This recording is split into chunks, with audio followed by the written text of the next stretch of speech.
Ahmad nusalli ala rasulihi karim amma ba'd. Donc aujourd'hui nous allons voir quelques maslas concernant les grands saints de l'islam. Parce que au sujet des grands saints de l'islam, il y a quelques attitudes, quelques croyances à rectifier.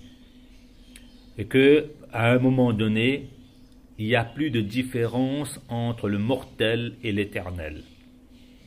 C'est-à-dire on exagère tellement dans le statut d'un homme saint en islam, eh bien qu'on tombe même parfois dans le shirk et dans des pratiques qui n'ont aucun fondement en islam. Une croyance, par exemple, de croire que les saints de l'islam sont détenteurs de tout pouvoir. Et ça, dans d'autres religions, on a tendance à croire que certains saints, eh bien, ont atteint un tel degré qu'ils détiennent le pouvoir absolu de faire ce qu'ils veulent. Et malheureusement, ce genre de croyance, eh bien, a fini par contaminer aussi certains musulmans. Et ça, c'est une grande erreur, c'est une grande injustice. Même si parfois il arrive que certains musulmans, ils n'ont pas ce genre de croyance à propos d'un grand saint de l'islam, qu'il est détenteur de pouvoir absolu. Il dit que voilà, ce grand saint-là est un serviteur d'Allah. Mais seulement, la façon dont il agit, la façon dont il se comporte avec ce grand saint-là, eh bien, laisse apparaître qu'il le considère comme un dieu, comme une divinité, dans son comportement, dans sa conduite. Eh bien, ça aussi, c'est quelque chose qui est très grave et qui fait ouvrir la porte même du shirk. Voilà pourquoi les saints de l'islam méritent d'être respectés pour leur sainteté, pour leur savoir, pour leur pratique religieuse, mais on ne doit pas tomber dans l'excès et qu'il y ait toujours une différence entre le mortel et l'éternel qui est Allah tabaraka wa ta'ala, que ce soit au niveau des croyances ou au niveau de nos pratiques.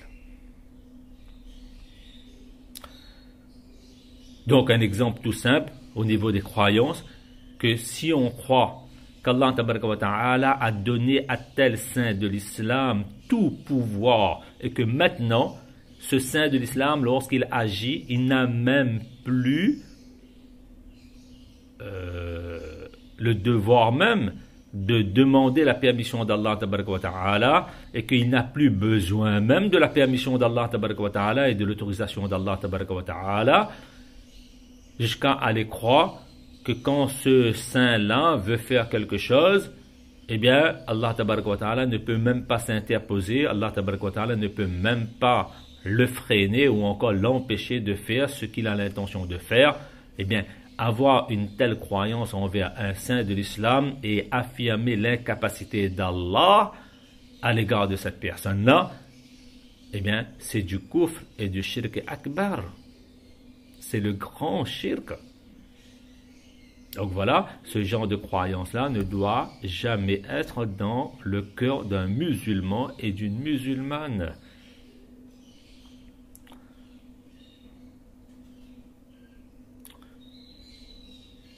Et parfois,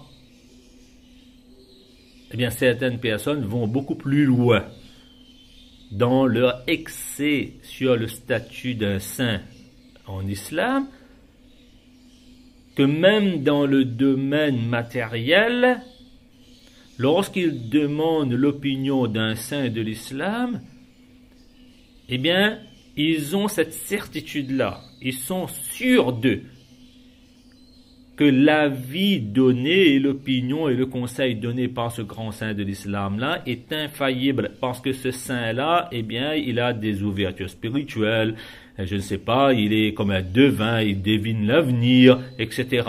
Donc, ce saint de l'islam qui nous a donné tel ou tel conseil-là, eh bien, ce saint-là ne peut pas se tromper, ne peut pas faire d'erreur possible.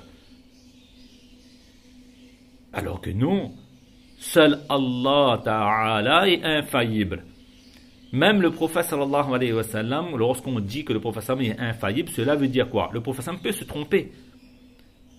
Et d'ailleurs, on a vu, le prophète sallallahu alayhi wa sallam s'est trompé dans certaines choses.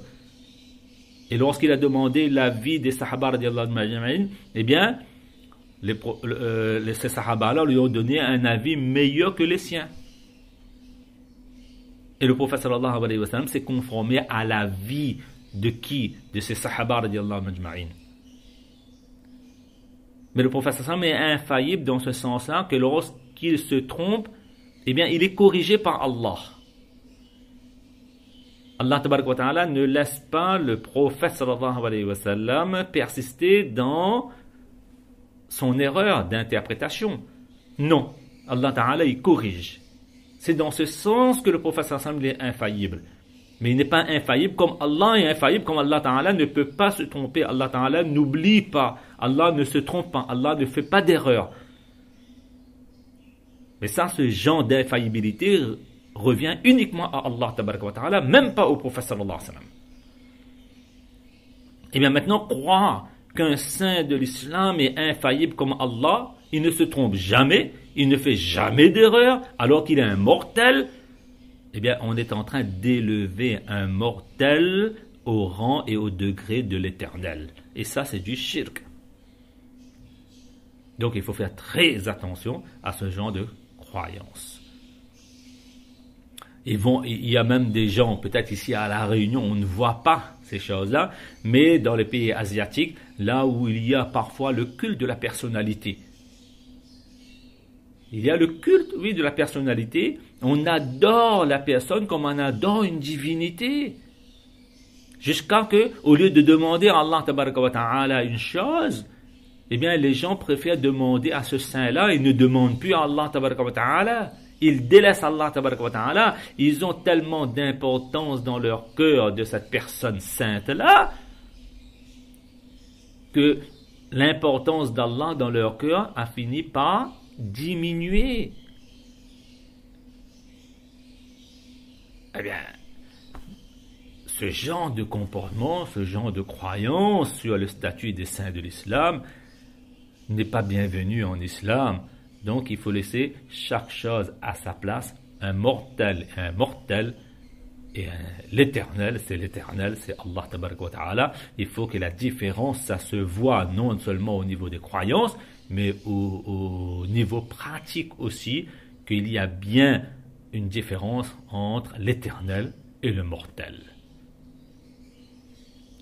Donc voilà ce qu'on voulait dire sur le statut des saints qui parfois est exagéré, et cette exagération peut nous coûter très cher, peut nous faire perdre iman et tomber même dans le shirk et le kufr. Qu'Allah tabaraka wa ta'ala nous donne le tawfiq donc de comprendre et de ne plus tomber jamais dans ce genre d'excès là.